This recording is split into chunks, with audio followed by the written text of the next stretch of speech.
Hola, el día de hoy vamos a hablar sobre el ABCDE de un paciente politraumatizado.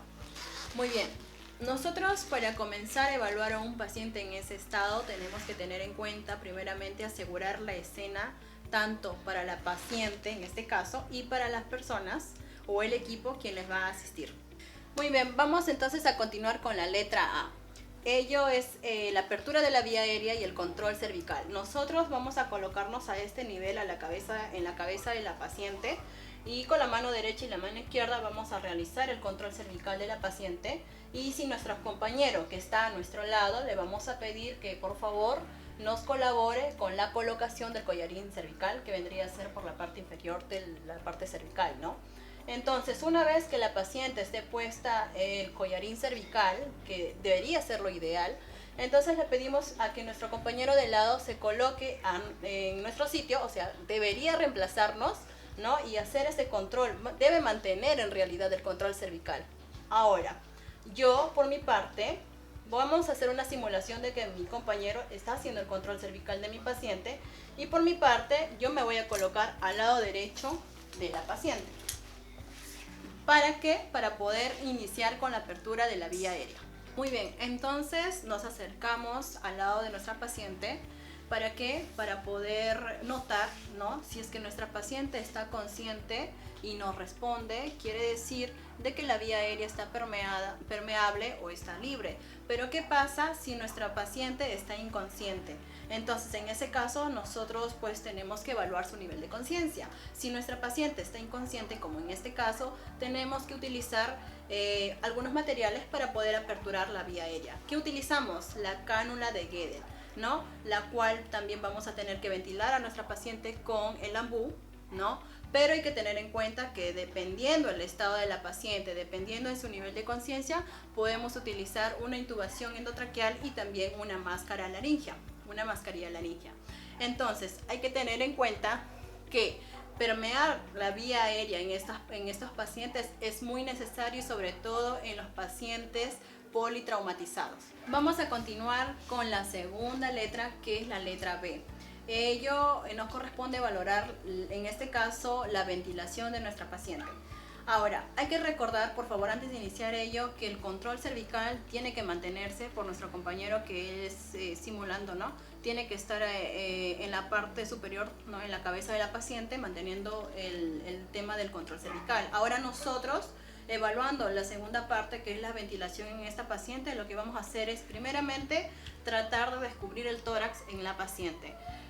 Vamos a iniciar entonces con la inspección. Nosotros lo que queremos hacer con ello es ver la simetría, ¿no? Del tórax de la paciente. Tenemos que ver, escuchar, sentir en todo caso la frecuencia respiratoria, los movimientos respiratorios, ver si existe alguna lesión, ¿no? En todo ello.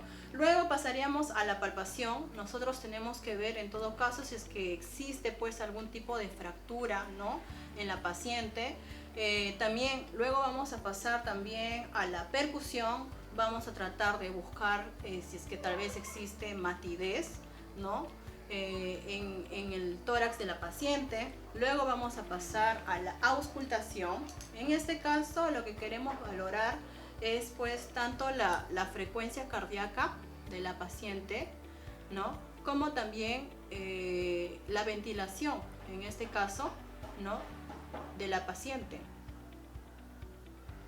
Luego de ello, lo que vamos a hacer es tener en cuenta que con todo ello lo que nosotros queremos es descartar, ¿no? Que exista pues algunas patologías que podrían comprometer la vida de la paciente.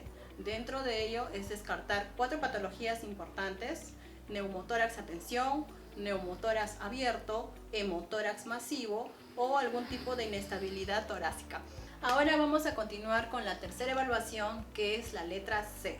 Es decir, vamos a valorar el control de hemorragia y la valoración del estado circulatorio de nuestra paciente. Entonces, lo que nosotros tenemos que ver aquí es que no exista, ¿no? Alguna lesión que le esté ocasionando alguna hemorragia en nuestra paciente. Porque si la paciente tiene una hemorragia que está comprometiendo la vida de nuestra paciente, las letras C del control de hemorragia y la valoración del estado circulatorio pasaría a ser la primera en evaluar, es decir, antes de la letra A. Ahora vamos a ver cómo podríamos manejar a un paciente con hemorragia externa. Compresión digital directa con apósitos o compresas. Consiste en presionar sobre la herida hasta que cese el sangramiento o hasta ser atendido en un centro asistencial. Si no cesa la hemorragia o se empapa de sangre, el apósito en este caso no se le debe de retirar. Sobre ello se tiene que colocar otro apósito para no retirar en todo caso el coágulo que se ha venido formando. Debemos comprimir suavemente si es que se puede con un vendaje. Otro método oclusivo consiste en comprimir los puntos de presión que corresponden en este caso a la arteria humeral o también tener en consideración la arteria femoral. Ello consiste en ubicar la arteria y manualmente debemos presionarla contra el hueso, bloqueando de esta manera la irrigación sanguínea a la extremidad.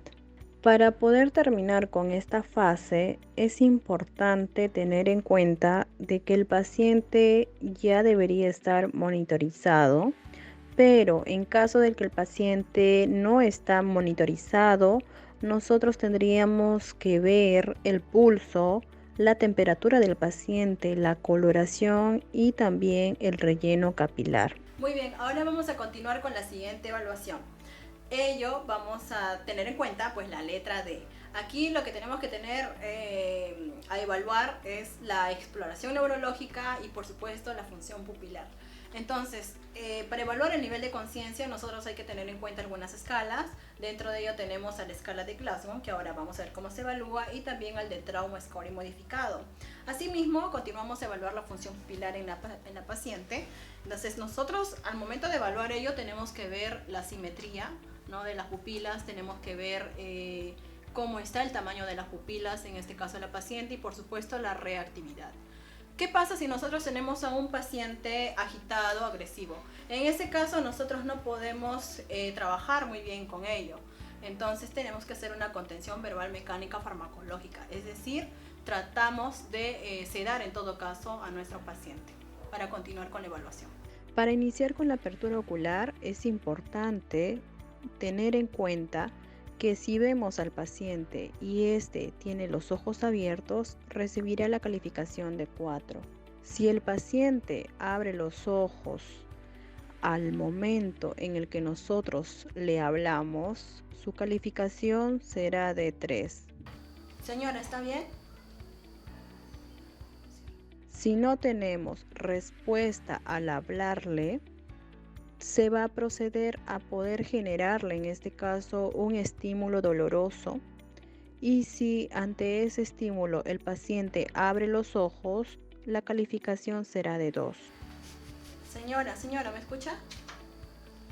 Si no hay apertura ocular con ningún estímulo en el paciente, su puntuación será de 1. Señora, ¿me escucha? Para continuar con la respuesta verbal, es importante tener en cuenta realizar algunas preguntas a nuestro paciente. Evaluar preguntas sencillas como ¿cuál es su nombre? ¿Cuál es su edad? ¿Sabe dónde se encuentra? Si el paciente responde de manera orientado, la puntuación será de 5. Señora, ¿me escucha? ¿Cuál es su nombre? Esperanza. Si la respuesta en este caso, al preguntarle al paciente cuál es su nombre, nos responde desorientada o desorientado, la calificación será de 4. Señora, ¿me escucha? ¿Cuál es su nombre, señorito? Madera. Si la respuesta en este caso, el paciente nos responde con palabras incoherentes, la calificación será de 3. Señora, ¿me escucha? ¿Cuál es su nombre? ¿Me oye? ¿Sabe dónde nos encontramos? Si solo responde con algunos sonidos incomprensibles, la respuesta en este caso tendrá una calificación de 2. Si al final el paciente no responde, su calificación será de 1. Señora, ¿me escucha?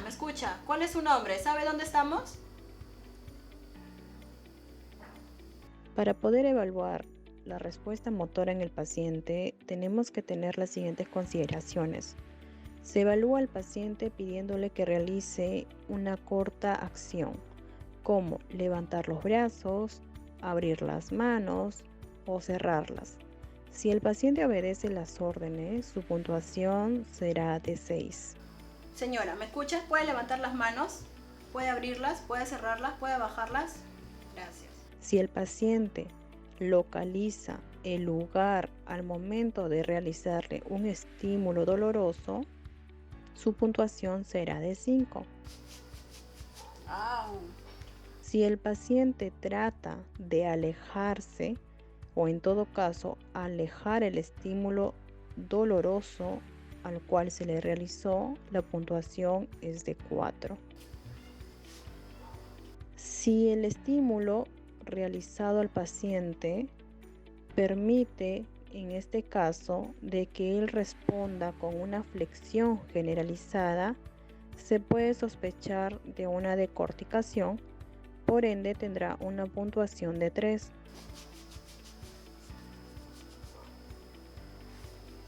Si el paciente responde con una extensión patológica, se tendría que sospechar de una descerebración y la puntuación en este caso será de 2. Por último, si no se obtiene la respuesta, será de 1.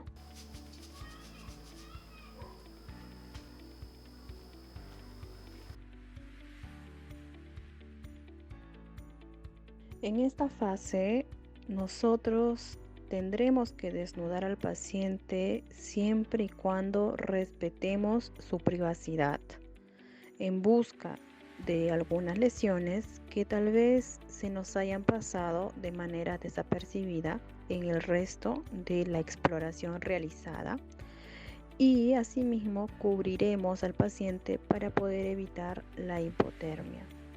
Lo importante es que todo este proceso es dinámico. Vamos a ir pasando de una letra a otra letra, pero siempre vamos a ir evaluando al paciente. En caso de que no solucionemos una parte, nos quedaremos en ella hasta poder solucionarlas y así pasar a la siguiente. Muy bien. Una vez realizada toda la exploración primaria hacia nuestro paciente politraumatizado, vamos a continuar con la movilización y la inmovilización. Para ello, yo, como líder, en realidad voy a tener a mi grupo, a mi equipo, ¿no?, apoyándome para que puedan movilizar a mi paciente. Entonces, yo me coloco a la cabeza de mi paciente para poder hacer, ¿no?, mi inmovilización cervical. Entonces, en este caso, lo que voy a hacer es que mi equipo me pueda apoyar con la inmovilización para poder trasladar a mi paciente hacia un centro de trauma. Ahora necesitaré la ayuda de mi equipo y mis compañeros procederán a la movilización. Yo a la cabeza del paciente, con voz de mando, vamos a levantar el cuerpo en decúbito lateral de mi paciente. Aprovecharemos en todo caso en hacer un barrido de la espalda en busca de algunas lesiones que no hayamos podido observar. En estos momentos vamos a colocar la tabla al final y a la voz de 3 vamos a centrar al paciente. No olvidemos colocar los bloques y también tenemos que colocar las correas de sujeción para que próximamente podamos iniciar con el transporte del paciente. Recordar que el proceso del politraumatizado es un proceso dinámico que tenemos que estar evaluando continuamente, que hay que hacerlo pues de manera rápida, pero sobre todo seguro, porque tenemos la hora dorada.